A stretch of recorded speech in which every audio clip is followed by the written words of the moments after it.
Alright, it's time to talk about gears, which means we need to change car. And boy do we have a treat for you today. Hyundai i30 Fastback N.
Hey guys, how's it going?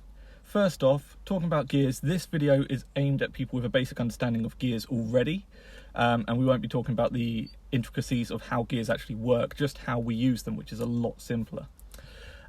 First, try to only change gear in mostly straight sections. Don't do it as you're coming into a corner or exiting a corner, just because you need your hands to steer, and the car's obviously most stable in a straight line at a constant speed, which is why we use the simple rules like brakes to slow and gears to go. We use the brakes in a straight line, preferably, to slow the vehicle to the speed to then get the gears ready to go again, rather than braking and gear changing at the same time, which is what we call brake gear overlap. Brake gear overlaps do have their place, particularly on something like a downhill section of road where you need to hold the brake to keep a constant speed while you change gear. But again, it's not about braking and changing gear to get to the speed. It's about getting to the speed and then getting the gear for that speed ready to build up again. And by doing this, we're going to be eliminating those unnecessary gear changes quite often, particularly with some inexperienced drivers, let's say. You'll see constant gear changes, and a lot of the time you simply do not need them. And by keeping brake gear overlaps to a minimum, it means you'll be, putting less effort in, which makes things easier, which win-win.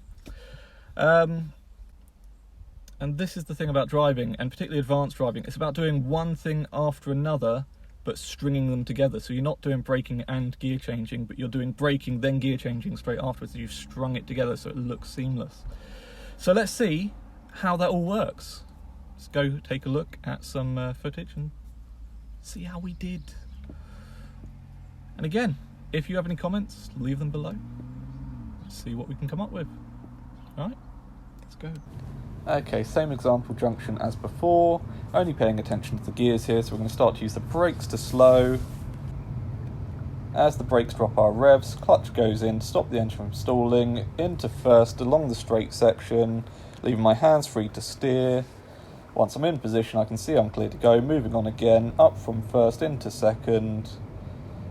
Build speed through second. As I've used the revs out of second to get the extra acceleration, I can skip straight to fourth as I'm at my target speed. As we start to approach the second junction again, starting to use the brakes to slow, clutch to stop the engine from stalling, off the brake, second gear for the current speed, clutch back up, turning in and accelerating out.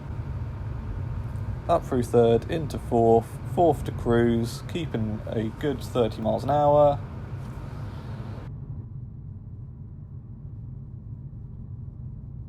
As we approach the roundabout again, brakes to slow until I have a good enough view. Once I've got my view, clutch in, down to a gear for the speed, which happens to be second, leaving my hands free to steer. Again, accelerating through second, I can skip straight to fourth. There's no reason for me to go through third there, just because I'm already at my target speed in second, so I can get the economy and skip straight to fourth. Again, no need for a needless gear change. Okay, so I've left this next bit in because it's a bit of an interesting way of using gears. So, as we can see, down the road we've got a hazard ahead, of the road being partially blocked on the other side. As I cannot see if there's any oncoming vehicles, rather than using the economy of fourth gear, I want the control of third. So rather than dropping speed, I skip straight to third, no need to drop speed, I can see it's now clear, I clear the obstruction, and then straight back into fourth gear. So, because of the amount of available space, I haven't needed to slow the vehicle instantly, but what I can do is use that extra control from third gear, just in case I needed to slow a little bit more. It's basically just setting up for something that could happen next. Well guys, I hope you enjoyed that. I certainly had some good fun filming that, and not just because I got to drive what is a fantastic hot hatchback.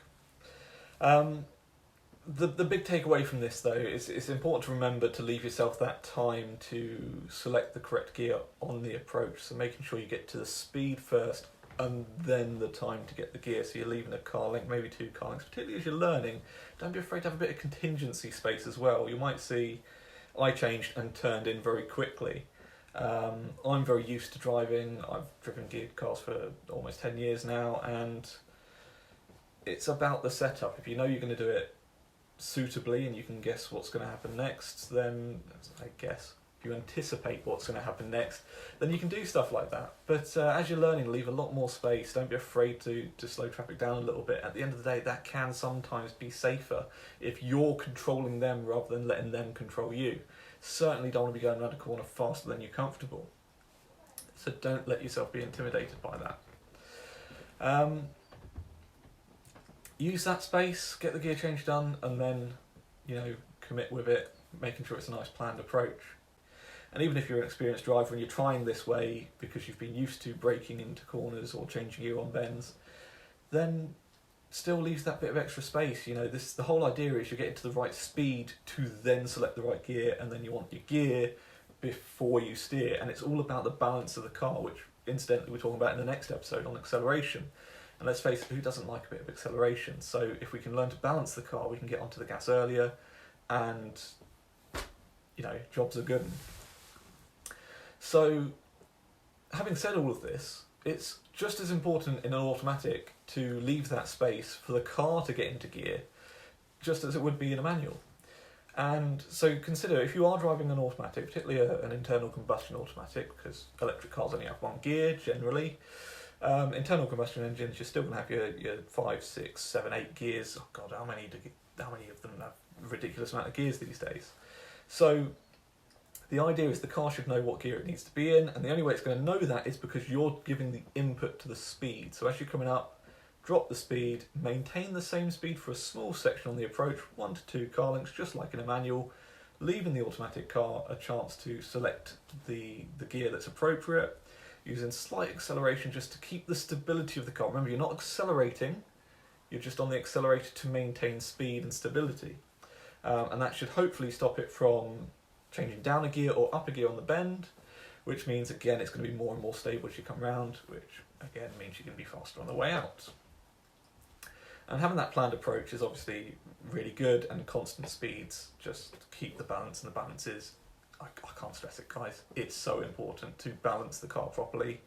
Otherwise, the moment that car loses balance, that's where things start to go wrong, and you can lose a little bit of control.